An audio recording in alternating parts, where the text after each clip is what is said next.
Louisiana Beer Reviews Wicked Haze Double Hazy IPA with cryogenically enhanced hops.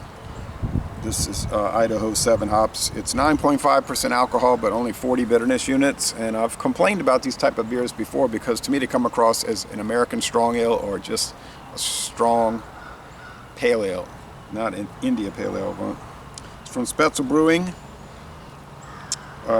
Never seen this variety pack before. I saw it at Albertsons in Hammond, Louisiana. But Albertsons always has different beers that other people around here sell. Piggly Wiggly too, further east on US Highway 190. They're both on 190 eastbound. So I like to check them out because they'll have stuff that I'm telling you nobody else sells. Different liquor, different wine, and different beer. Now their prices are not the greatest, but it depends. Sometimes they do have great prices on things. So I shouldn't say too much in that area. There's a code, but it makes no sense to me. 0108240K + at 1:46 a.m. and 35 seconds. So, all right, I hadn't seen this around, so must be new. I would assume it's fresh. So I'm looking forward to trying all these different ones. Shiner, they've been going into all these IPAs. They got rid of Wicked Ram for now, that traditional IPA. Now they've been going into this Brewha. It's like a cartoon character. There's an origin story. It's like a Marvel comic book character. They might have hired one of the Marvel comic book artists, because a lot of those comic book artists do commercial art on the side for advertising. And they make it kind of like that, like a series, a comic book series. Okay, and she's out in the desert of West Texas. Well, Shiner's not in the desert. It's in the more arid grassland part. Like when you first get to Texas from Louisiana, it's just swamps and forests, pine forests, and some swamps in the southern part, marshland even. Then it gets, when you get past Houston, start getting more grassland and prairie land, and then when you get past San Antonio, it becomes like semi-arid, almost like a desert. You see gravel, dry desert-like land heading down toward Laredo, and then it's just pure desert when you get by like Alpine, Texas, and yeah, all that area. Okay, so it's an interesting transition. All right, it's hazy as heck. It looks like a orange translucent party bulb. If the light was shining better out here, it's cloudy and warming though, thankfully. So coming a warm winter, which I like. Yeah. It smells a lot like those things from Sierra Nevada. This is like a big little thing here. Big in ABV and little in IBU.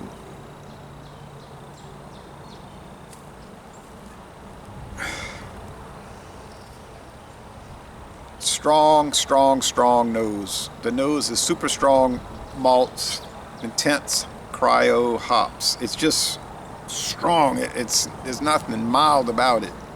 And the sun is up at like 85 degrees.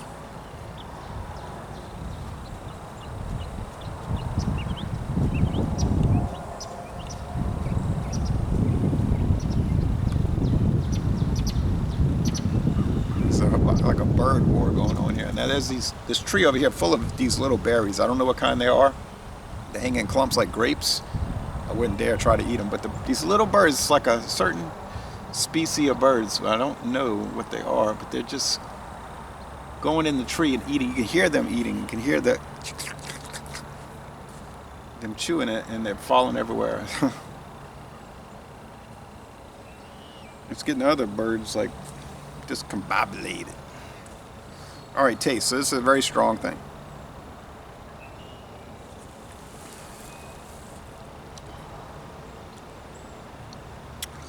Ooh. Woo.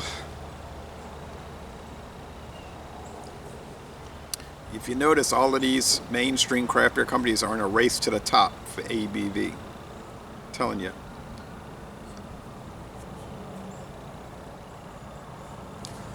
Abita got into it recently with their Andy Gator, Alpha Gator, with alpha hops, but now they say, now it's going, there's a new Alpha Gator which is like 9%. I haven't seen it, but it's coming.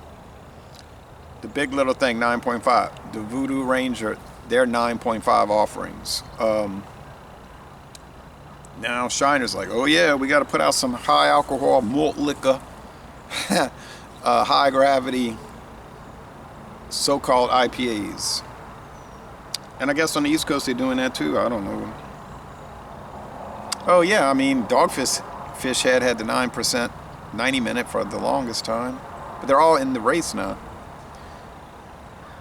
Goose Island, Tropical Beer Hug, 9.5. If you drink a bunch of those, I really think you're going to feel bad. You're going to feel bad.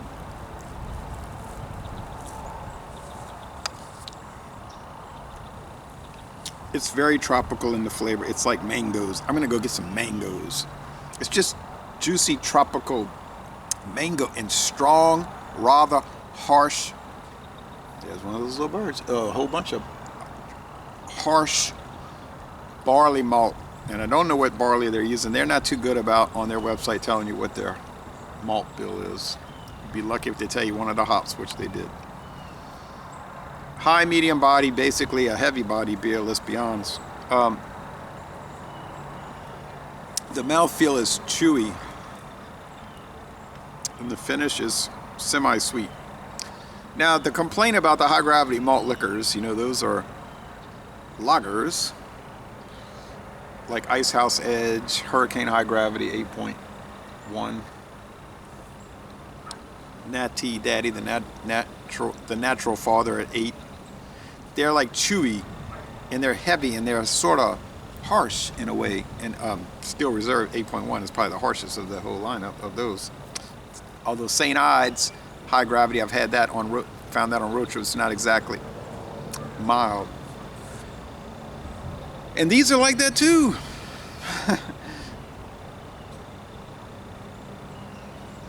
But in an ale form. Now what helps these over those is that they got that fruitiness, like a fruit, chewy fruit candy, like the chewy ones, but with real fruit, like a natural chewy juice filled fruit candy. And that is how you can get into more trouble, though, I think, because you say, you know, it's all right, it's kind of sweet, has a fruit-like quality to it, and you just be drinking them. I don't see how you could, though. They're so heavy. But those lager ones I'm talking about, they kind of push back. So you drink one tall can of Natty Daddy, and you're like, okay, can't handle that for another month. That's my opinion. I just, to be getting next to you, you know. Ooh. These will do that too. They'll give you the willies after a while, but they're insidious in a way that they come on bold, like I'm describing, but they have some approachability, like, that's fruity, strong fruit puree. Oh, but it's boozy in the nose. It smells like sherry. It smells like Sheffield cocktail sherry, which I haven't seen for years, but I could probably track it down. Sheffield cocktail sherry. But try drinking a lot of that. It's 18%. Oh, you'll be very sick. You know, they had that big push a couple of years ago with these people doing these videos, and they were drinking copious amounts of Taylor port wine at 18. But that died out. The stores were selling out of it. They might have sold a bottle a month, then they were selling cases a day, and then it just died out. I say it's going to crest and fade, and the reason being is people are going to get so sick doing that, and they're never going to want to look at it again. And that's what happened, I think. Now they're back to a few bottles trickling out, and then they had the Taylor Port Black, the Black Edition, 20%. Oh, it was so strong. Pretty good, but unreal. You could only sip a little bit. And the price was hitting almost $20 a bottle. Now they under 10. Because demand drives price, and when there's no demand, You can't make much of you can't charge much because you ain't gonna sell it. You ain't gonna sell it for this, under 10. Much. Not gonna sell it much. And now it's back to the old 80-year-old ladies sipping it in the afternoon, a little about 3 ounces. This thing is a sipper. Oh, yeah. It's making my teeth chatter. It's just, whoa. Why would you want to drink something like this? All right, yeah, it should, I don't know. It's a sipper. What can I say? It's a sipper. You could drink something like this. It's making me feel dizzy or something. Woo!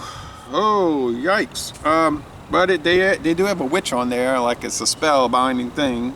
It's bad magic, though. It's black magic, It's not. This is not Glinda, man. This is the Wicked Witch of the East. They need to put a house on top of this person. It's not really an IPA. It's a strong pale ale. I'm telling you, these are strong pale ales. Is that bad to make a imperial pale ale? No, it's not bad. This is a good one. I'm gonna give it an A. It's a 94 out of 100. It sounds like I'm being negative, and I am, but it does have a sippability in that sipping beer type of thing. But you got to be so careful with. But you just, it might be best to share a can. Take 12-ounce can, drink 6 ounces, share it with somebody. But I don't see it as an India Pale Ale. Imperial, tropical beer hug, yes, but barely. Big little thing, not really. It's an Imperial Pale Ale, I think. Double Dales. Forgot about that. That's a strong. Double Dales. It's almost like a barley wine, but it doesn't have enough IBUs to be a barley wine. That one is sort of mostly an IPA type of thing. Oh yeah, and I forgot about the doggone Super Torpedo, whatever it's called, the new 9% super. It's not called Super Torpedo, that's what I call it. Oh, talk about chew it. You could chew that. You don't drink that beer. You don't drink that. You chew it. 19.2 ounces. Oh. I drank the whole thing. I was feeling pretty bad. All right, so 9.4 out of 10. If you see a 6-pack, they'll have them. I think they do have these 6-packs at Albertsons. But if you see the variety pack, that's your best option because it was $20. It was like 23 after. It's $20.99 or something like that for the 12-pack. That's your best option. You get 4 different flavors. So, Les Bon Temps Relais, a most excellent, treacherous product. And I'm going to end this review by saying y'all go to Shiner, Texas and take the Spoetzl Brewing Brewery Tour.